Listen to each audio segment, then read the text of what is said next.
All right, ladies and gentlemen, you are welcome to another great episode on your favorite political talk show, The Truth with Ben Jokes. Now, if you think you have seen it all, wait for the APC government. They always have some new wonders to display. Years back, under Buhari, the Nigerian Rio Olympic team, led by coach Samson Siasia and captain John Mikelobi, were almost sent packing from their hotel in the USA for failing to pay hotel bills. Apparently, the money for hotels was embezzled, but the Ministry of Sports lied to the team that everything was sorted. At the end of the day, the whole world got to know what was happening with the Nigerian team.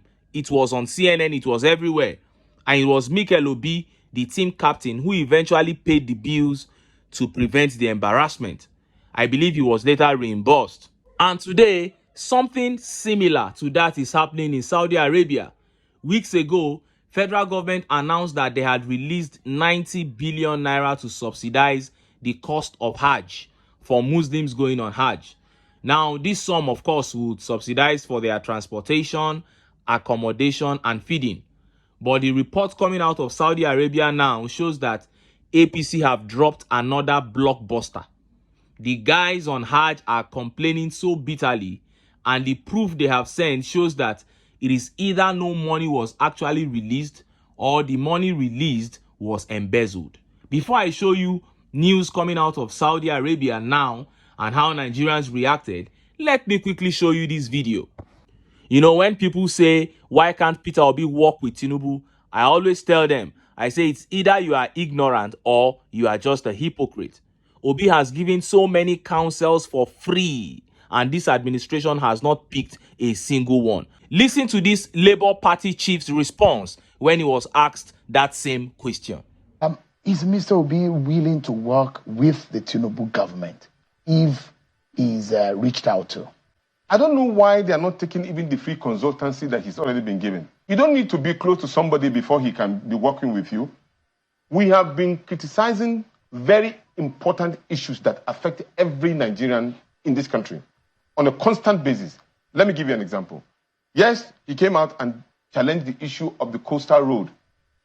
The coastal road, yes, a beautiful program as it may sound, but do we need it at the moment? Obviously, no. You cannot be spending 3 trillion of nairas on a project where the Nigerian people in the rural areas and all are wallowing in abject poverty, which has led to our insecurity, fundamentally. So why would you spend money when you cannot move from here to Benin comfortably? When even today, you cannot move from here to Kaduna freely.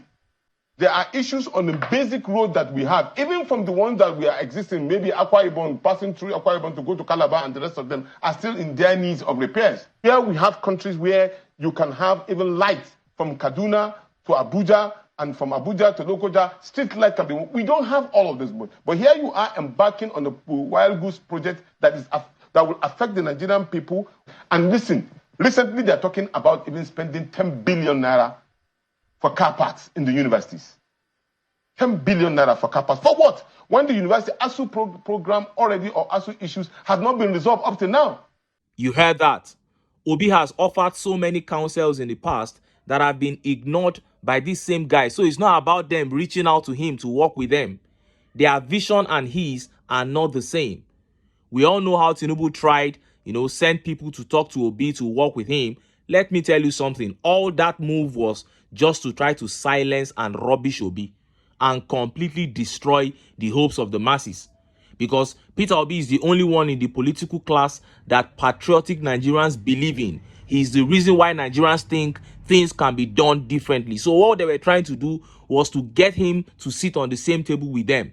Then any advice, any counsel he gives, they will go back and sabotage it. Then they will turn around and say, okay, we have worked with your Obi, and even the Obi cannot give solution to the economy. When in fact, they didn't do exactly what he told them.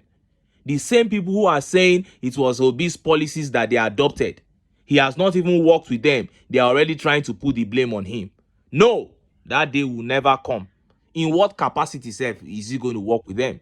The day Peter Obi will work with APC, may Nigeria, Africa, and the rest of the world not witness such a calamity. That day will never come. Now, let us look at the report coming out of Saudi Arabia after 90 billion naira was spent to subsidize for this Hajj movement. Look at how the papers reported it. Nigerian pilgrims in Saudi Arabia lament poor meals despite paying over 8 million for Hajj exercise. Reporters, you can see a picture of the pap and the akara that they were served there. It's unbelievable. Some Nigerians currently in Saudi Arabia for the 2024 Hajj have lamented the quality and quantity of the food they were being served, despite paying over 8 million naira for the exercise. In a picture shared by a Facebook user, Babagana Digima, a small portion of pap and 3 bean cake were said to be the food they served the pilgrims on Tuesday morning. Digima wrote, "After paying 8 million naira for Hajj, see the breakfast that our pilgrims are being given. Nakon Nigeria Fatima Mustafa, this is what was given today, 28 May 2024. In fact, some pilgrims have already started begging to get money to buy food because even their remaining $300 that was promised to be paid to them in Saudi is not forthcoming from the authorities." Reacting to the post, a staff of the National Hajj Commission of Nigeria, NACON, Mohammed Ahmad, said the Nigerian authorities had begun to probe the issue. The staff wrote, "NACON is right now there at the scene gathering information for proper investigation because NACON fully and totally provided feeding and accommodation in Medina, but in Makkah, NACON only supervises. Yet the commission's official will leave no stone unturned in revealing the truth of the matter and taking necessary action." Reporters had reported that the Kwara State Pilgrims Welfare Board said no fewer than 100 intending pilgrims from the state will miss this year's Hajj exercise due to the alarming fees. The Nigerian government had also said it had spent a sum of 90 billion to subsidize the cost of the 2024 Hajj pilgrimage for citizens. The government spent 90 billion naira as subsidy, and they also spent 8 million naira from their own pockets. But this is the result. And look at how Nigerians reacted. Look at some of the tweet reactions. This tweet here says, 2 inferences here. Either 1, the subsidy was audio to buy the sentiment of Muslims, or 2, the subsidy funds were actually released but looted by the crooks inside the APC junta.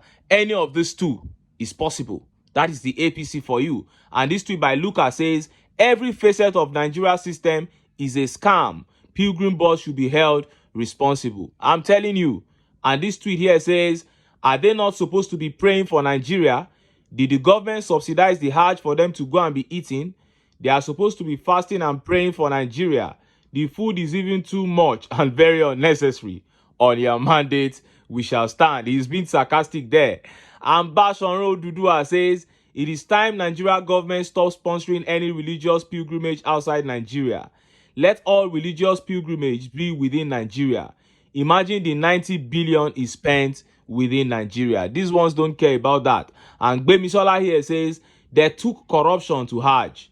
Nigerians worship God the most, but they are the most corrupt people in the world.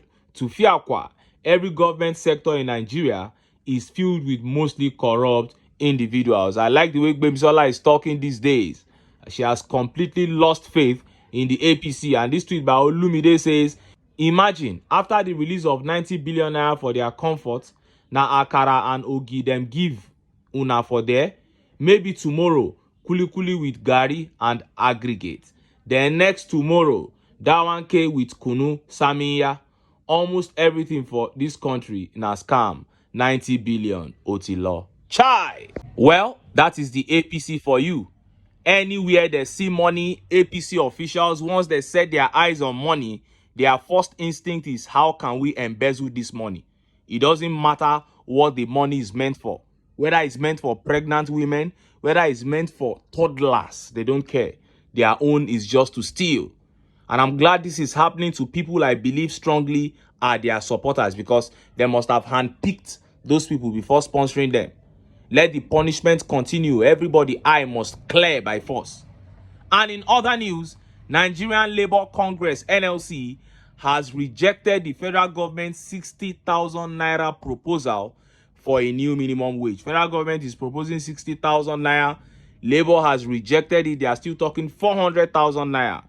And we should be looking at between 80 to 100,000 naira at the end of the day. But given the economic reality of today, that figure isn't still good enough. But the major issue is if you are asking Nigerians to manage and you are wasting money right before our eyes, then you are a fraud.